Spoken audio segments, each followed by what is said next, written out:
讲兰树，除了讲这个有飞乌龟以外，每一年的4月份，兰树佫有一项叫做摸虾节。这个节日是特别要慰劳这个厝内男性一年的辛苦。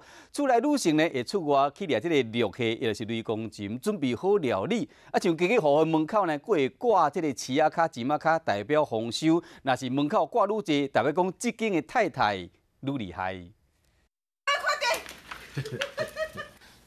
拄掠倒来摸虾想要走，加在这个太太呢有练过骹手真好，随甲掠倒来。这是咱属同五族的摸虾日，厝内女性会专门到山顶去掠，准备要做一出好料理。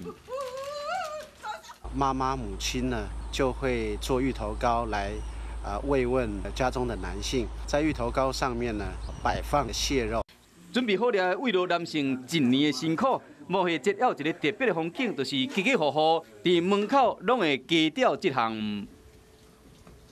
小朋友也很喜欢这个节庆，屋檐下吊挂所抓到鹿蟹的这个角，那来凸显女性抓螃蟹非常的厉害。